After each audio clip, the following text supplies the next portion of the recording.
boy band stage. Well, some of them are doing more than one year. Holy moly, that's a lot of people.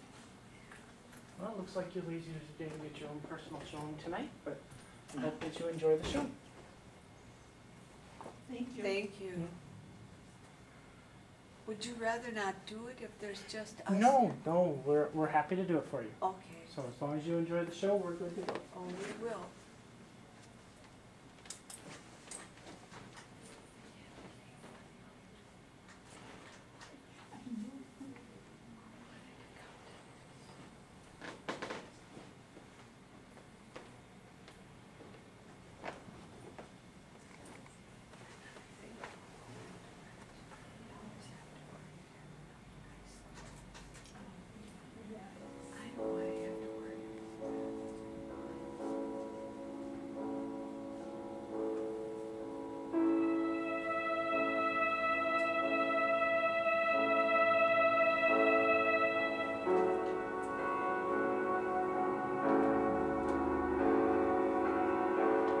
Ushers aren't going to come in.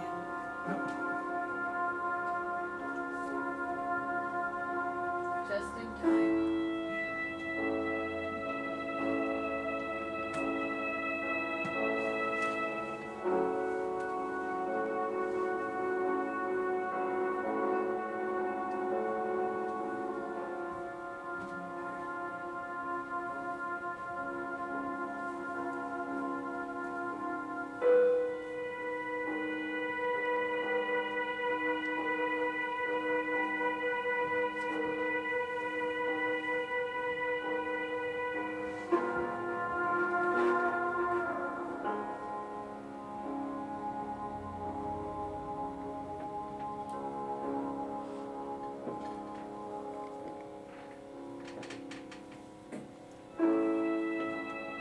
Where are Elmer, Herman, Bert, Tom, and Charlie?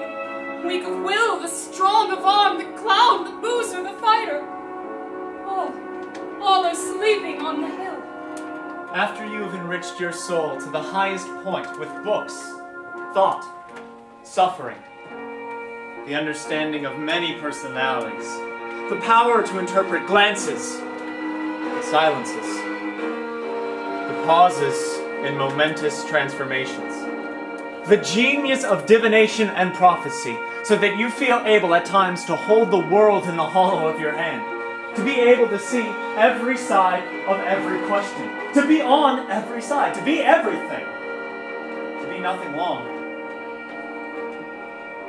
to pervert truth, to ride it for a purpose, to use great feelings and passions of the human family for base designs, for cunning ends, to wear a mask like the Greek actors, thereby also living a life of a sneak thief, poisoned with the anonymous words of your clandestine soul, to scratch dirt over scandal for money, and exhume into the wind for revenge, and sell papers, crushing reputations, or bodies if need be, to win at any cost save your own life. Lizzie, and Edith, the tender heart, the simple soul, The high, a wounded proud, pride the as happy well. one. All To be judged, are sleeping on the hill. loathed, One by a village of died of little shameful minds. childbirth. I, One of gifted with thwarted tongues love. and wisdom, One at the sunk hands here of to a the brute dust of the in justice grovel. court, One a of figure of broken rags pride in the search rubbish for of heart's spice desire. and One, wrongs. after life in faraway London and Not in Paris, that was garden. brought to her little space by Ella. Bodies are and drawn Kate on into and grasses Max. that feed flocks, Oh, and into all are evergreens that sleeping, bear no fruit. sleeping on the hill. There, where along the shaded walks vain sighs are heard, and vainer dreams are dreamed of close communion with departed souls.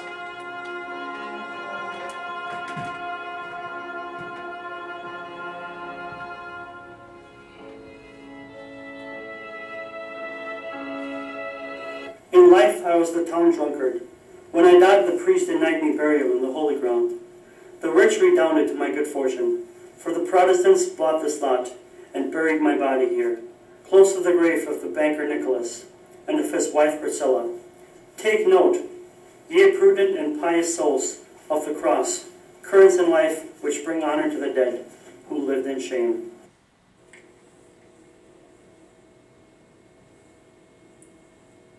She took my strength by minutes. She took my life by hours. She drained me like a fevered moon that saps the spinning world. The days went by like shadows. The minutes wheeled like stars. She took the pity from my heart and made it into smiles. She was a hunk of sculptor's clay. My secret thoughts were fingers. They flew behind her pensive brow and lined it deep with pain. They set the lips and sagged the cheeks and drooped the eye with sorrow. My soul had entered into the clay, fighting like 7 devils. It was not mine, it was not hers. She held it, but its struggles modeled a face she hated, and a face I feared to see. I beat the window, shook the bolts. I hid me in a corner, and then she died and haunted me for life.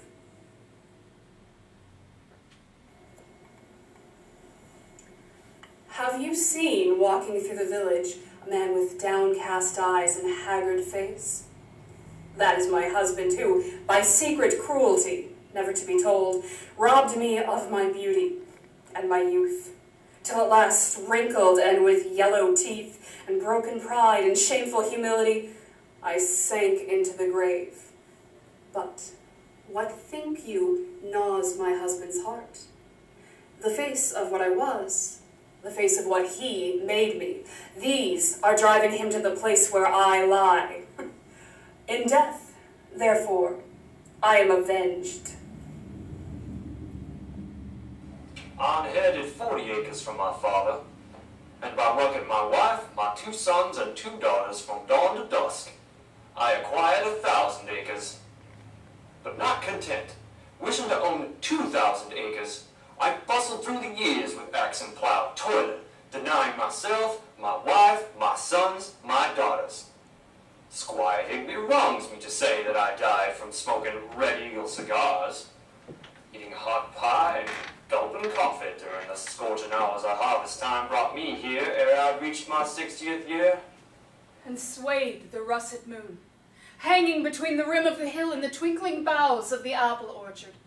You walked the shore and thought where the throats of the waves were like whippoorwills singing beneath the water and crying to the wash of the wind in the cedar trees.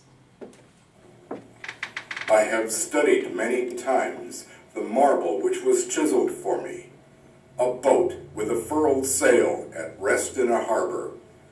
In truth, it pictures not my destination, but my life. For love was offered me, and I shrank from its disillusionment. Sorrow knocked at my door, but I was afraid. Ambition called to me, but I dreaded the chances. Yet all the while I hungered for meaning in my life. And now I know that we must lift the sail and catch the winds of destiny.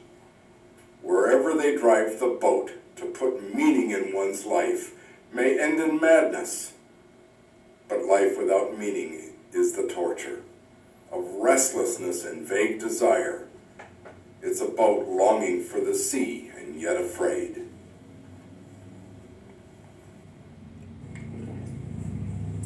I, born in Weimar of a French mother and German father, most learned professor, orphaned at 14, I became a dancer known as Russian Sonia. All up and down the boulevards of Paris, mistress of dukes and counts and then poor artists and poets. At 40, passé, I sought New York.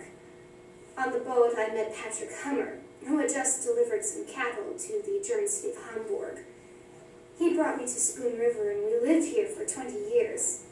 They thought that we were married. This oak tree by me is the favorite place of blue jays chattering, and why not? Why, my very bones are laughing at the humorous thing called life. You may think, passerby, that fate is a pitfall outside of yourself, around which you may walk by the use of foresight and wisdom. Thus you believe, viewing the lives of other men as one who, in godlike fashion, bends over an anthill.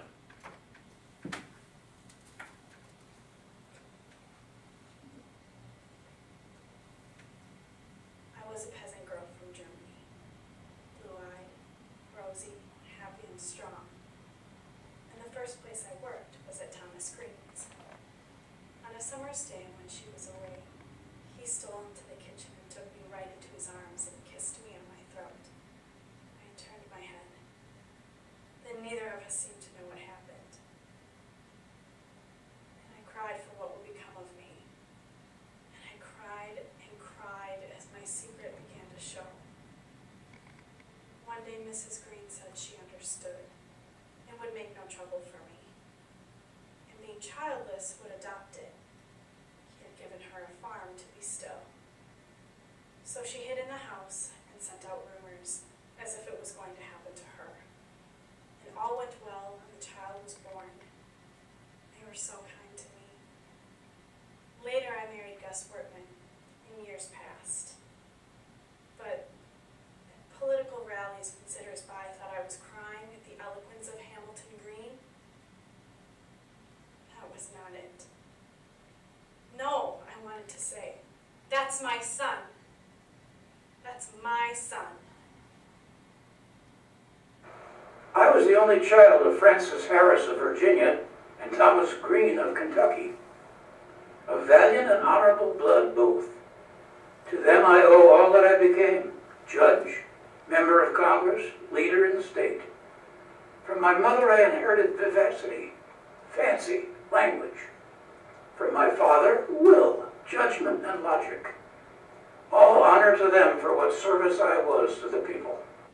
With our hearts like drifting suns, had we but walked, as often before, the April fields till starlight silkened over with viewless gauze the darkness under the cliff, our trysting place in the woods where the brook turns. Had we but passed from wooing like notes of music that run together into winning in the inspired improvisation of love. Why did Albert Sheridan kill himself? Trying to be county superintendent of schools, blessed as he was with the means of life, and wonderful children, bringing him honor ere he was 60. If even one of my boys could have run a newsstand, or one of my girls could have married a decent man. Should not have walked in the rain and jumped into bed with clothes all wet, refusing medical aid. Jonas King thought his lot a hard one because his children were all failures. But I know of a fate more trying than that. It is to be a failure while your children are all successes. For I raised a brood of eagles who flew away at last, leaving me a crow on the abandoned bow. Then, with the ambition to prefix honorable to my name, and thus to win my children's admiration, I ran for county superintendent of schools, spending my accumulations to win, and lost. That fall, my daughter received first prize in Paris for a picture entitled The Old Mill. It was of the watermill before Henry Wilton put in steam. The feeling that I was not worthy of her finished me. Poor heart. How bravely you struggled to imagine and live a remembered rapture. Then my spirit drooped as the night came on, and you left me alone in my room for a while as you did when I was a bride, poor heart. And I looked in the mirror, and something said one should be all dead when one is half dead, nor ever mock life, nor ever cheat love.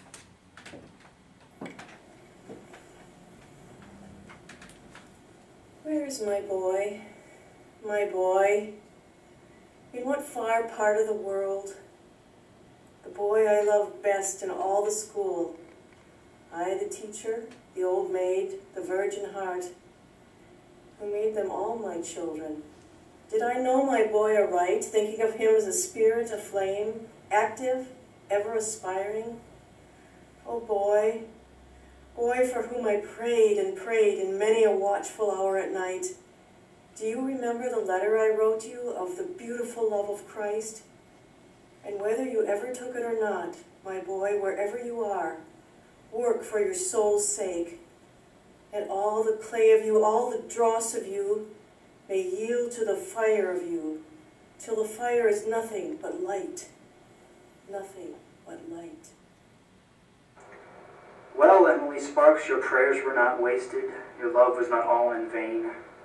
I owe whatever I was in life to your hope that would not give me up, to your love that saw me still as good. Dear Emily Sparks, let me tell you the story. I passed the effect of my father and mother. The milliner's daughter made me trouble, and out I went in the world, where I passed through every peril known of wine and women and joy of life. One night in a room in the Rue de Rivoli, I was drinking wine with a black-eyed coquette, and the tears swam into my eyes. She thought they were amorous tears and smiled for the thought of her conquest over me, but my soul was 3,000 miles away in the days when you taught me in Spoon River. And just because you no more could love me, nor pray for me, nor write me letters, the eternal silence of you spoke instead. And the black-eyed coquette took the tears for hers, as well as the deceiving kisses I gave her. Somehow from that hour I had a new vision, dear Emily Sparks. For such sorrow was ours, the beginning of gray and hair, but a shell of oneself. And what was talked of? Sky and water, anything most to hide thoughts. And then the gift of wild roses, set on the table to grace dinner.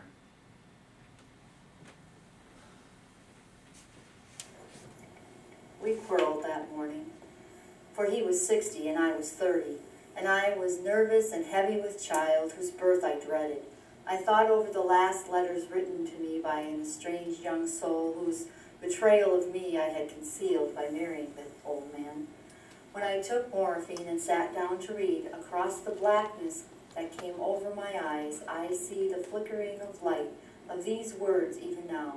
And Jesus said unto him, Verily I say unto thee, today thou shalt be with me in paradise.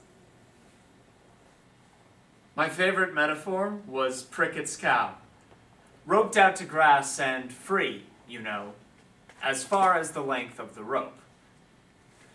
One day, while watching the cow pull at the rope to get beyond the circle which she had eaten bare, out came the stake, and tossing up her head, she ran for us. What's that? Free will or what? Asking him for old time's sake to discharge my sick boy from the army, but maybe he couldn't read it. Then I went to town and had James Garber, who wrote beautifully, write him a letter. But maybe that got lost in the mails. So I traveled all the way to Washington. I was more than an hour in finding the White House. And when I found it, they turned me away, hiding their smiles. Then I thought, oh well, he ain't the same as when I boarded him and he and my husband worked together, and all of us called him Abe there in Menard. As a last attempt, I turned to our guard and said, please, say it's old Aunt Hannah Armstrong from Illinois, come to see him about her sick boy in the army. Well, just in a moment they let me in, and when he saw me, he broke in a laugh and dropped his business as president and wrote in his own hand Doug's discharge, talking all the while of the early days and telling stories. Out of the lights and roar of cities, drifting down like a spark in Spoon River in a village, spouting to gaping yokels pages of verse out of the lore of golden years, or raising a laugh with a flash of filthy wit. The Cooper should know about Tubbs, but I learned about life as well. And you who loiter around these graves think you know life. You think your eyes sweep about a wide horizon. Perhaps, in truth, you are only looking around the interior of your tub. You cannot lift yourself to its rim and see the outer world of things, and at the same time you see yourself. You are submerged in the tub of yourself. Taboos and rules and appearances are the staves of your tub. Break them and dispel the witchcraft of thinking your tub is life, and that you know life.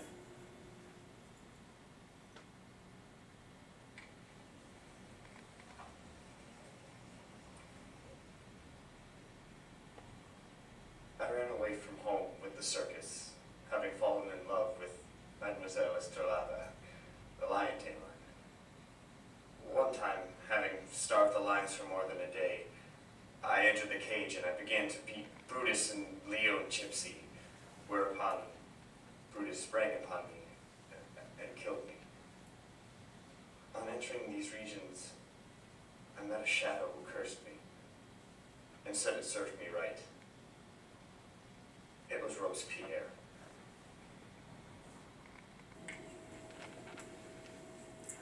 What do you see now? Globes of red, yellow, purple.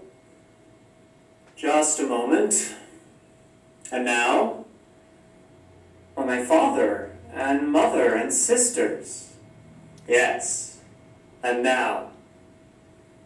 Knights at arms, beautiful women, kind faces. Try this. Well, a field of grain, a city. Very good. And now, a young woman with angels bending over her.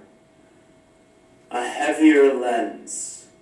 And now, many women with bright eyes and open lips. Try this. Just a goblet on a table. Ah, I see. Try this lens. Just an open space. I see nothing in particular.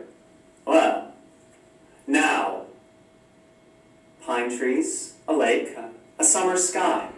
That's better. And now, a book. Read a page for me. What? I can't.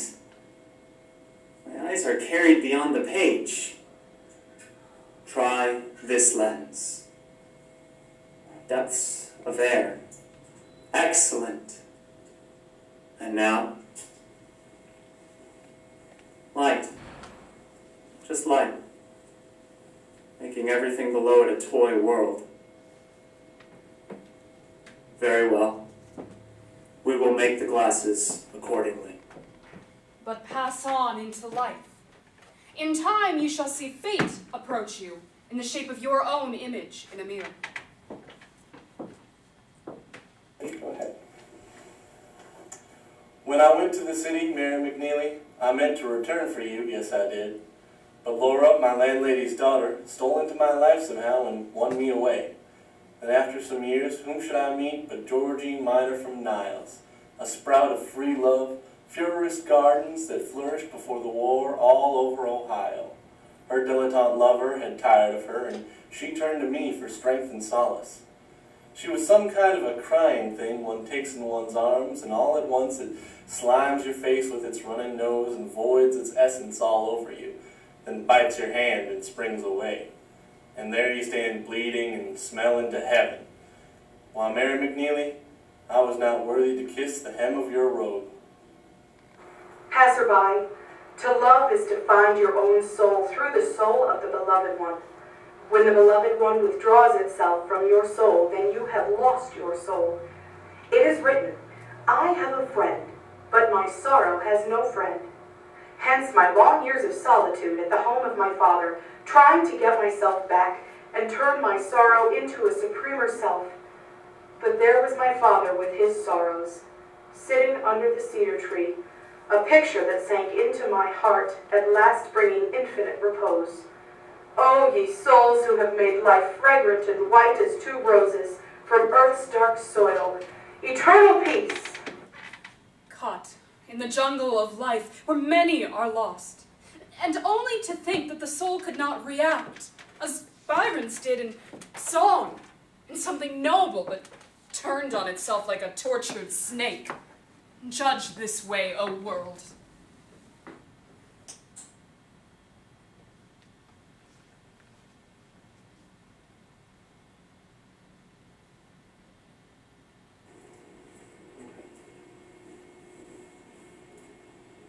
Rose, slave, selling shoes and gingham, flour and bacon, overalls, clothing, all day long for 14 hours a day for 313 days for more than 20 years. Saying, yes, sir. And yes, sir. And thank you 1,000 times a day, and all for $50 a month. Living in this stinking room, in a rattle trap commercial, and compelled to go to Sunday school and listen to the Rev. Adam repeat 104 times a year for more than an hour at a time, because Thomas Rhodes ran the church, as well as the store, and the bank. So while I was tying my necktie that morning, I suddenly saw myself in the glass. My hair all gray. My face like a sodden pie. So I cursed, and I cursed. You damned old thing, you cowardly dog! You rotten pauper! You road slave! Till Roger Bauman thought I was having a fight with someone, and looked through the transom just in time to see me fall on the floor in a heap from a broken vein in my head. The sudden death of Eugene Dean Carmen put me in line to be promoted to $50 a month. And I told my wife and children that night, but he didn't come. So I thought old Rhodes suspected me of stealing the blankets I took and sold on the side for the money to pay my doctor's bill for my little girl. Then, like a bolt, Rhodes accused me and promised me mercy for my family's sake if I confessed. And so I confessed, and begged them to keep it out of the papers. And I asked the editors too. That night, at home, the constable took me, and every paper except the Clarion wrote me up as a thief, because old Rhodes was an advertiser and wanted to make an example of me. Oh, well, you know how the children cried, and how my wife pitied and hated me, and how I came to like her.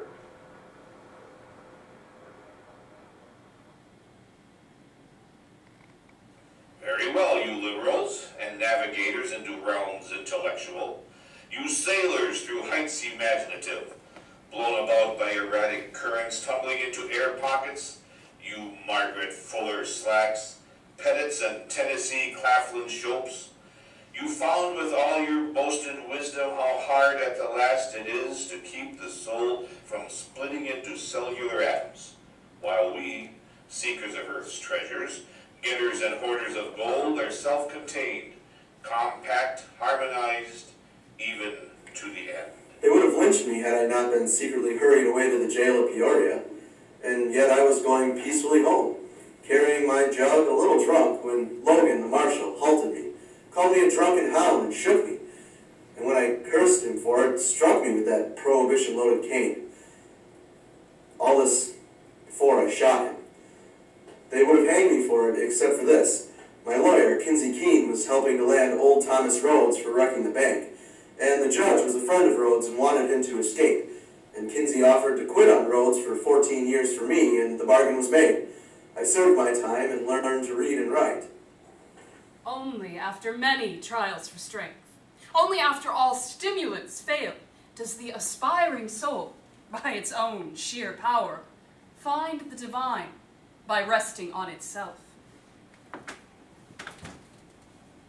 I was the laughingstock of the village, chiefly of the people of good sense, as they call themselves, also of the learned, like Reverend Pete, who read Greek the same as English. For instead of talking free trade or preaching some form of baptism, instead of believing in the efficacy of walking cracks, picking up pins the right way, seeing the new moon over the right shoulder, or curing rheumatism with bluegrass, I asserted the sovereignty of my own soul. Before Mary Baker G. Eddy even got started with what she called science, I had mastered the Bhagavad Gita and cured my soul before Mary began to cure bodies with souls. Peace to all worlds. It was only a little house of 2 rooms, almost like a child's playhouse with scarce 5 acres of ground around it. And I had so many children to feed and school and clothe, and a wife who was sick from bearing children. One day, Lawyer Whitney came along and proved to me that Christian Dahlman, who owned 3,000 acres of land, had bought the 80 that had joined me in 1871 for $11 at a sale for taxes, while my father lay in his mortal illness. So the quarrel arose and I went to law, But when we came to the proof, a survey of the land showed clear as day that Dahlman's tax deed covered my ground and my little house of 2 rooms. It served me right for stirring him up. I lost my case and lost my place. I left the courtroom and went to work as Christian Dahlman's tenant. Is it true, Spoon River, that in the hallway of the new courthouse there is a tablet of bronze containing the embossed faces of Editor Wheaton and Thomas Rhodes?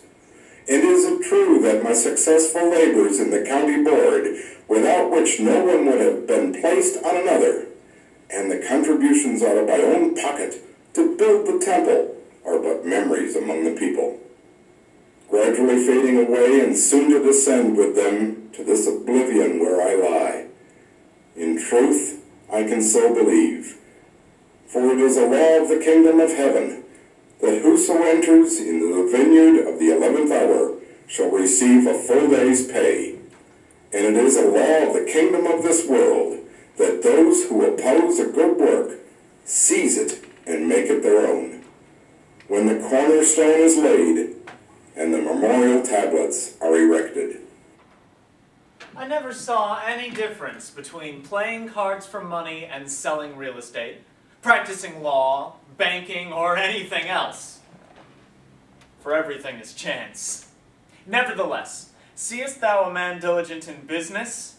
He shall stand before kings. After I had attended lectures at our Chautauqua and studied French for 20 years, committing the grammar almost by heart, I thought I'd take a trip to Paris to give my culture a final polish. So I went to Peoria for a passport. Thomas Rhodes was on the train that morning.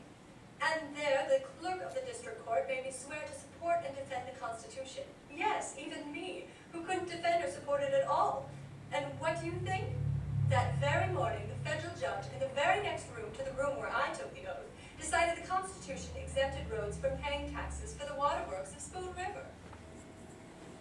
In my Spanish cloak and old slouch hat and overshoes of felt, and tight my faithful dog and my knotted hickory cane, I slipped about with a bullseye lantern from door to door on the square, as the midnight stars wheeled round and the bell in the steeple murmured from the blowing of the wind, and the weary steps of old Doc Hill sounded like one who walks in sleep, and a far-off rooster crew. And now another is watching Spoon River as others watched before me, and here we lie, Doc Hill and I, where none breaks through and steals, and no eye needs guard. Neither spite, fellow citizens, nor forgetfulness of the shiftlessness and the lawlessness and waste under democracy's rule in Spoon River made me desert the party of law and order and led the Liberal Party. Fellow citizens, I saw as one with second sight that every man of millions of men who give themselves to freedom and fail while freedom fails, enduring waste and lawlessness, in the rule of the weak and the blind, dies in the hope of building earth, like the coral insect, for the temple to stand on at last. And I swear that freedom will wage to the end of the war, for waking every soul wise and strong as to fit the rule as Plato's lofty guardians in a world republic girdled. When the people clamor for freedom, what they really seek is power or the strong. I say of a man 'tis worse to lose money than friends. And I rend the curtain that hides the soul of an ancient aspiration. If you in the village think that my work was a good one, who closed the saloons and stopped all playing at cards, and hailed old Daisy Frazier before Justice Arnett, in many a crusade to purge the people of sin, why do you let the milliner's daughter Dora and the worthless son of Benjamin Pantier nightly make my grave their unholy pillow? I staggered on through darkness. There was a hazy sky, a few stars which I followed as best I could. It was 9 o'clock. I was trying to get home, but somehow I was lost, though really keeping the road. Then I reeled through again and into a yard and called at the top of my voice, "Oh, fiddler, oh, Mr. Jones!" I thought it was his house and he would show me the way home. But who should step out but A.D. Blood, in his nightshirt, waving a stick of wood, and roaring about the cursed saloons and the criminals they made. "You drunken Oscar Hummel," he said, as I stood there weaving to and fro, taking the blows from the stick in his hand, till I dropped down dead at his feet. The Prohibitionists made me town marshal when the saloons were voted out, because when I was a drinking man, before I joined the church, I killed a Swede at the sawmill near Maple Grove, and they wanted a terrible man, grim, righteous, strong, courageous, and a hater of saloons and drinkers, to keep law and order in the village. And they presented me with a loaded cane, with which I struck Jack McGuire before he drew the gun with which he killed Prohibitionists, spent their money in vain. To hang him, for in a dream I appeared to one of the 12 jurymen, and told him the whole secret story. 14 years.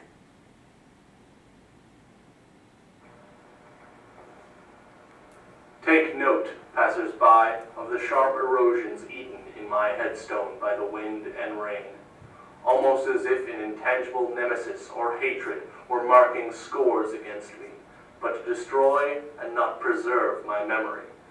I in life was the circuit judge, a maker of notches, deciding cases on the points that the lawyers scored, not on the right of the matter. O wind and rain, leave my headstone alone, for worse than the anger of the wronged, the curses of the poor, was to lie speechless, yet with vision clear, seeing that even Hod Putt, the murderer hanged by my sentence, was innocent in soul compared with me. Prestige, place, or power in the world. But there is work to do and things to conquer, oh yes. The wires that screen the bait. At last you get in, but you hear a step. The ogre, Life, has come into the room. He was waiting and heard the clang of the spring, to stare with his burning eyes at you, and scowl, and laugh, and mock, and curse you. I made 2 fights for the people. First, I left my party, bearing the fallen of independence for reform, and was defeated. Next, I used my rebel strength to capture the standard of my old party, and I captured it, but I was defeated, discredited and discarded.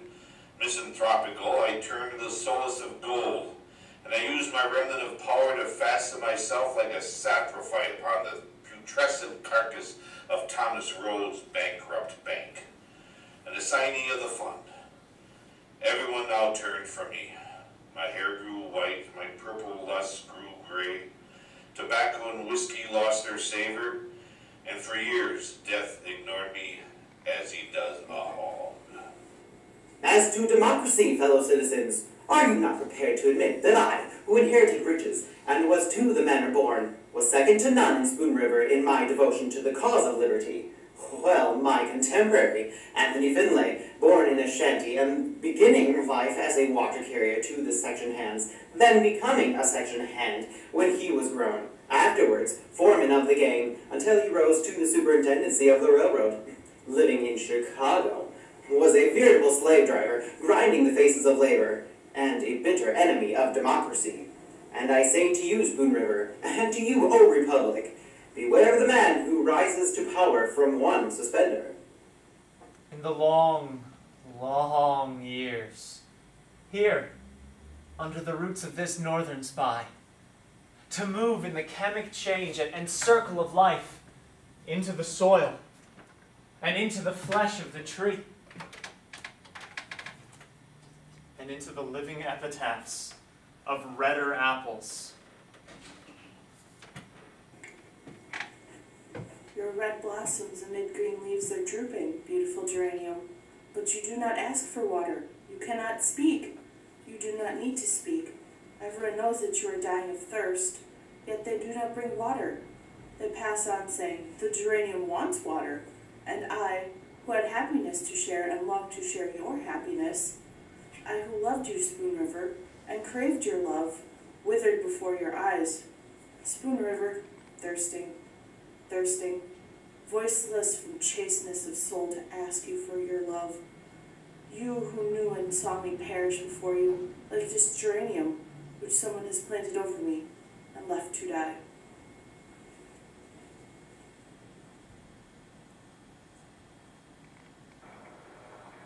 My life's blossom might have bloomed on all sides, save for a bitter wind which stunted my petals on the side of me which you in the village could see. From the dust I lift a voice of protest. My flowering side you never saw. Ye living ones, ye are fools indeed who do not know the ways of the wind and the unseen forces that govern the processes of life.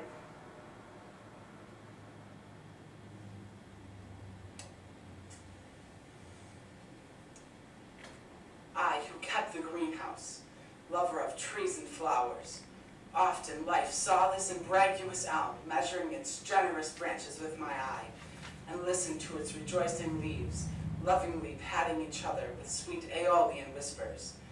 And well they might, for the roots had grown so wide and deep that the soil of the hill could not withhold aught of its virtue, enriched by the rain and warmed by the sun, but yielded it all to the thrifty roots, through which it was drawn and whirled to the trunk, and thence to the branches and into the leaves, wherefrom the breeze took life and sang. Now I, an under-tenant of the earth, can see that the branches of a tree spread no wider than its roots, and how shall the soul of a man be larger than the life he has lived?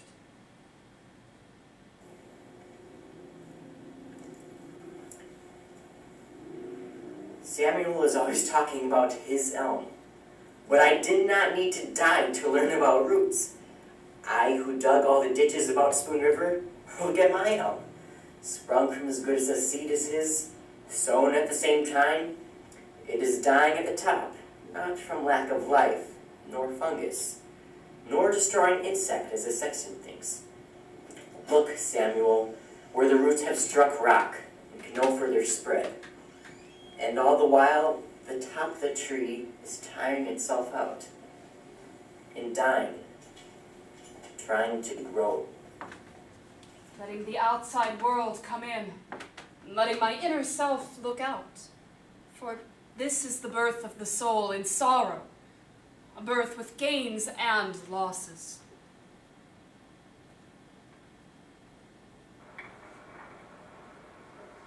Over and over, they used to ask me, well, buying the wine and the beer, first in Peoria and then later in Chicago, Denver, Frisco, New York, wherever I lived, how I came to lead the life. And that was where the start of it was. Well, I told them a silk dress and a promise of marriage from a very rich man. It was Lucius Atherton. But that was not really it at all. Suppose a boy steals an apple from the tray at a grocery store, and they all begin to call him a thief. The editor, judge, minister, and all the people. A thief, a thief, a thief, wherever he goes. And he can't get work, and he can't get bread without stealing it. Why, the boy will steal. It's the way the people regard the theft of the apple that makes the boy what he is. Devouring souls, I should have lived forever, but their undigested remains bred in me a deadly nephritis. With fear, restlessness, sinking spirits, and hatred, suspicion, vision disturbed, I collapsed at last with a shriek.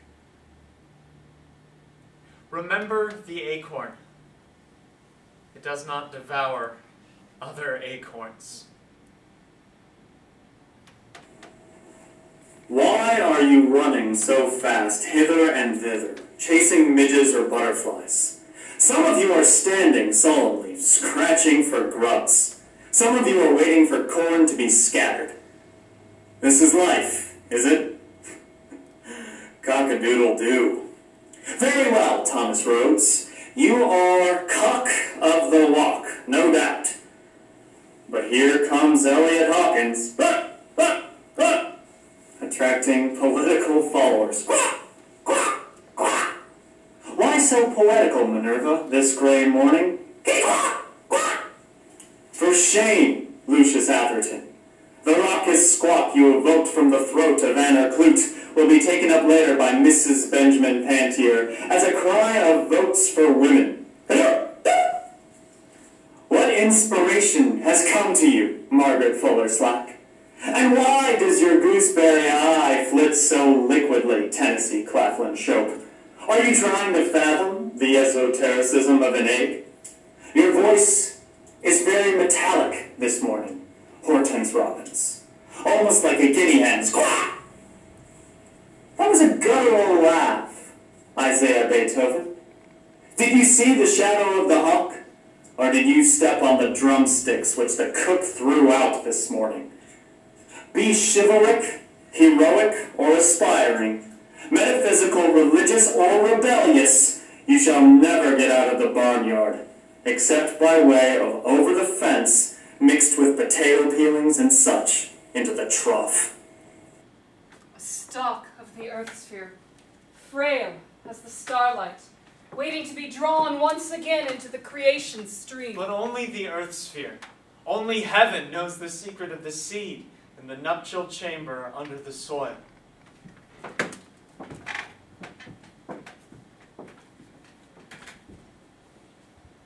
Only the chemist can tell, and not always the chemist, what will result from compounding fluids or solids, and who can tell how men and women will interact on each other, or what children will result. There was Benjamin Pantier and his wife, good in themselves, but evil toward each other. He oxygen, she hydrogen. Their son, a devastating fire. I, Trainer the druggist, a mixer of chemicals, killed while making an experiment, lived on the way. The secret of the stars, gravitation. The secret of the earth, layers of rock. The secret of the soil, to receive seed. The secret of the seed, the germ. The secret of the man, the sower. The secret of the woman, the soil. My secret, under a bound that you shall never find. It was moonlight, and the earth sparkled with dew-fallen frost. It was midnight, and not a soul abroad. Out of the chimney of the courthouse, a greyhound of smoke leapt and chased the northwest wind. I carried a ladder to the landing of the stairs and leaned it against the frame of the trapdoor in the ceiling of the portico. And I crawled under the roof and emmet the rafters and flung among the seasoned limbers a lighted handful of oil-soaked waste. Then I came down and slunk away.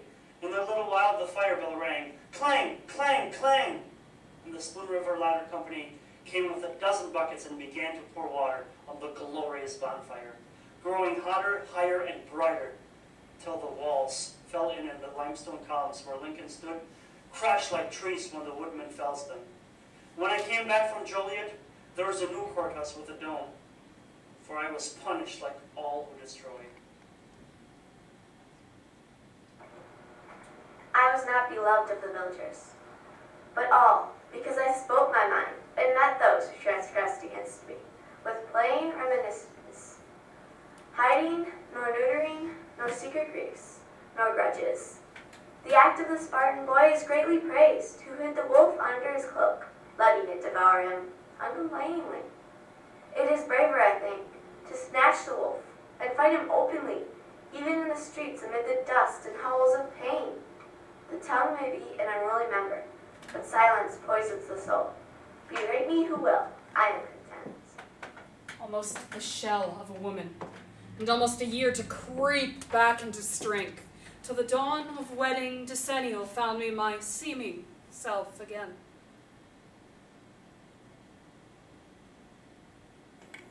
I would have been as great as George Eliot, but for an untoward fate.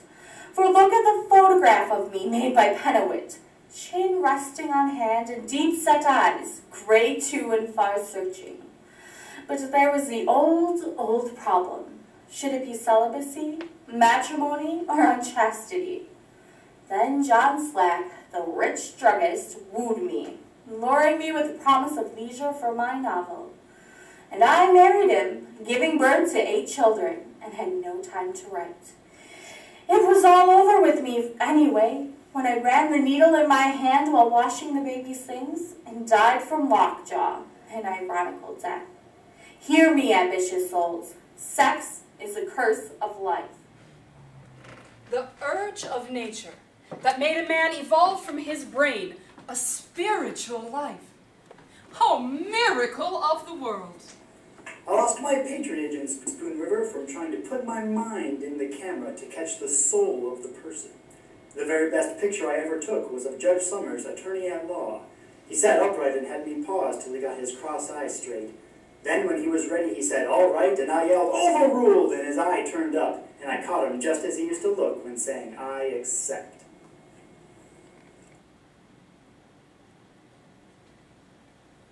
Do you remember, passerby, the path I wore across the lot where now stands the Opera House, Hastings with swift feet to work through many years? Take its meaning to heart. You too may walk after the hills of Miller's Ford seem no longer far away. Long after you see them near at hand, beyond 4 miles of meadow, and after a woman's love is silent, saying no more, I will save you.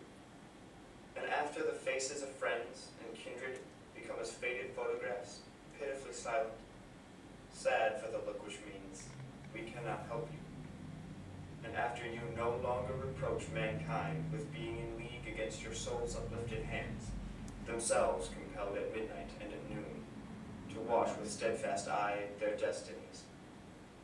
After you have these understandings, think of me in my path, who walked therein, and knew that neither man nor woman, neither toil nor duty, gold nor power, can ease the longing of the soul, the loneliness of the soul.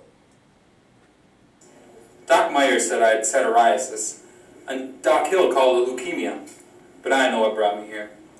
I was 64, but strong as a man of 35 or 40, and it wasn't writing a letter a day, and it wasn't late hours 7 nights a week, and it wasn't the strain of thinking of Minnie, and it wasn't fear or a jealous dread, or the endless task of trying to fathom her wonderful mind, or sympathy for the wretched life she led with her first and second husband. It was none of these that laid me low, but the clamor of daughters and threats of sons, and the sneers and curses of all my kin, right up to the day I sneaked to Peoria and married Minnie in spite of them. And why do you wonder my will was made for the best and purest of women? Then, if by the crowding of so many powers into the compass of your soul takes fire, And in the conflagration of your soul, the evil of the world is lighted up and made clear. Be thankful if in that hour of supreme vision your life does not fiddle. Not in that wasted garden, but here, under the apple tree, loved and watched and pruned with gnarled hands. We stood about this place with the memories sleeping, sleeping on the hill.